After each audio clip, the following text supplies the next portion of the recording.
Matthew Walker, Why We Sleep, The New Science of Sleep and Dreams.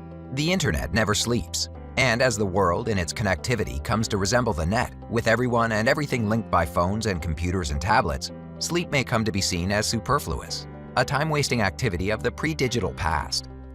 But till that dismal day arrives, we shouldn't underestimate the power and importance of sleep. For better or for worse, our body clock dictates our sleep patterns. How do you feel about your alarm clock? Is it the despised, sleep-destroying herald of that hateful time of day, morning? Or by the time it starts beeping, are you already out of bed, going energetically about your gung-ho, sunrise-filled life? To put the question more concisely, why is morning a balm to some and a bane to others? Well, it all depends on your built-in body clock. Nestled deep in the folds of your brain is a primeval timepiece, an internal clock that ticks out your body's personal circadian rhythm, a 24-hour cycle that, regardless of morning alarms and evening appointments, your body is naturally inclined to follow. Your circadian rhythm dictates a great number of things. It's what guides your body's desire for sleep, or the opposite of sleep. It's what makes you want food or drink at certain times. It's even responsible to an extent for moodiness and emotional ups and downs, as well as your metabolic rate. But here's the thing, circadian rhythms vary from person to person, a fact that causes a large chunk of the population both to hate alarm clocks and to suffer from health complications. This portion, which makes up about 30% of the population, consists of night owls, people whose circadian rhythm inclines them to seek slumber late at night and to rise late in the morning. Distressingly for these nocturnal folks, society is morning-oriented. School and work typically begin in the morning and last through the afternoon, right when the body clocks of night owls say they should be asleep, or at least still sleepy. Being out of sync with society's schedule puts night owls in a tough position. They must get up early even though they fall asleep late. Thus, they're often sleep-deprived, which makes it likelier that they'll suffer from a range of illnesses, including diabetes, depression, and cancer. Sleep deprivation leads to high blood pressure and heart disease. Diet, exercise, and sleep. The author used to tell people that these three things were the pillars of good health. Now he goes one step further and says that sleep is the foundation on which all the other pillars stand. This is especially the case for cardiovascular health. In the West, cardiovascular disease, otherwise known as heart disease, is so prevalent that the cost of treating it is hamstringing the healthcare budgets of multiple countries. But the real cure couldn't be cheaper. People simply need to sleep more. Consider a 2011 study which looked at more than 500,000 people from 8 different countries, men and women, young and old, and of varying ethnicities, and concluded that sleep deprivation increases a person's risk of either getting or dying from cardiovascular disease by 45%. Another study traced employed Japanese males over the course of 14 years and found that, when compared to workers who got more sleep, those who slept 6 hours or less per night were 500% more likely to suffer a cardiac arrest. Even when one accounts for other factors that cause heart problems, such as smoking or obesity, the link between sleep deprivation and cardiovascular disease is strong. So why does less sleep mean more heart problems? Well, it mainly has to do with blood pressure. Whenever you don't get enough sleep, the pressure in your veins goes up. Even losing 1 or 2 hours of rest will do the trick. It might take a while, but eventually these instances of increased pressure take their toll. The walls of your blood vessels become stretched and damaged. Now, it's common knowledge that high blood pressure is responsible for many deaths, 7 million of them per year to be exact. But not many people know that they could avoid a similar fate just by catching a few extra Z's. Every animal needs sleep, but they don't all need the same kind of sleep or the same amount of it. Did you know that sharks never close their eyes? These killers of the deep literally get no shut-eye whatsoever. But that doesn't mean that, as was long believed, they don't sleep. They simply have no eyelids. In fact, we have yet to discover an animal that doesn't need sleep. And although the need for sleep is universal, the amount needed varies wildly. Elephants, for example, require roughly 4 hours of sleep per day. Big cats, on the other hand, such as lions and tigers, need more than 3 times that amount, about 15 hours. We humans, as you doubtless know, should sleep for about 8 hours per day. And the world's most accomplished sleeper, the brown bat, clocks so much sleep time that its waking day lasts only 5 hours. Why do some animals need so much sleep and others so little? We have no idea. Species' snooze habits aren't governed by size or diet. It doesn't matter whether they're nocturnal or diurnal.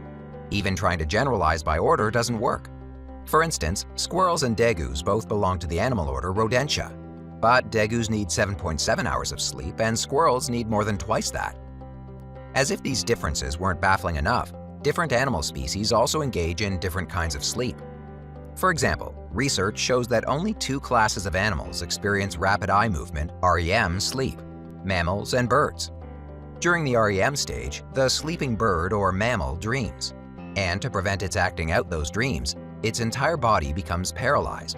But all other animal classes, reptiles, fish, insects, and so on, never enter this stage of sleep. In short, your cat probably dreams, but your pet boa constrictor certainly doesn't. There's one exception to this rule. It seems that whales and dolphins and other aquatic mammals don't enter REM sleep either. This is probably because were these animals to experience the attendant paralysis, they would drown. Driving drowsy is equally as dangerous as driving drunk. People do crazy things for fame, and a long list of these wild feats can be found in the Guinness Book of World Records. However, some categories that the book used to monitor either proved so dangerous or so reprehensible that they're no longer recorded. One of those categories? Sleep deprivation. Depriving yourself of sleep is certainly bad for you personally, but it can also make you a threat to society, especially if you regularly operate a motor vehicle. All it takes is getting less than 7 hours of sleep per night, and your chances of becoming involved in an accident increase appreciably. But that's not a whole lot of sleep loss, right? True. However, it's enough to make your body try to catch up on rest by entering a microsleep, a bout of sleep that lasts only a handful of seconds. A microsleep only differs from normal sleep in duration. So, during those moments of microsleep, you have no control of your motor functions, which means you're no longer doing what you should do when behind the wheel, attending to the task of driving. Even if your speed is relatively low, say 30 miles per hour, it only takes 2 seconds for your car to drift into the next lane. So a 2-second microsleep is more than sufficient to cause a major accident. But sleeping while driving isn't the only danger of sleep deprivation. In fact, driving while drowsy is as dangerous as driving while drunk. Just consider this Australian study. Researchers split participants into 2 groups. The members of one group were given enough alcohol to make them legally drunk, so until their blood alcohol concentration barely exceeded 0.05. The members of the other group were deprived of sleep for a night. The findings? Well, the sleep-deprived participants, after going without sleep for 19 hours, were given a concentration test, and they did as poorly on it as the drunk group. Keep this in mind next time you're out late. You may not have had a drop to drink, but driving drowsy is comparably irresponsible. If you want to sleep better, get lots of sunlight and avoid certain substances. Most of us don't get 8 hours sleep. Or if we do, the sleep isn't exactly high quality. We toss and turn. We wake up in the middle of the night. Our minds are constantly on, thinking about unanswered emails, approaching deadlines, and the constant chatter of social media. Well, the author has some tips that'll help us all get a nightly 8 hours of deep, rejuvenating sleep. First off, there are a couple of things you might want to consider avoiding, such as alcohol and nicotine. Sure, a nightcap feels relaxing and it might help your waking self unwind, but alcohol also makes it harder for your body to enter deep sleep. And large quantities of alcohol can impair your breathing when you're asleep. Furthermore, people usually wake up when the alcohol wears off, which sort of defeats the purpose of all that pre-sleep relaxation. Nicotine will also tamper with your slumbers. Smoking may feel as relaxing as drinking, but nicotine is, like alcohol, a stimulant. Thus, smokers tend to sleep lightly, and because of morning nicotine withdrawal, they often wake up earlier than they'd like. In addition to avoiding these substances, you can also introduce a few sleep-promoting routines into your day and evening. For example, before going to bed, take a hot bath.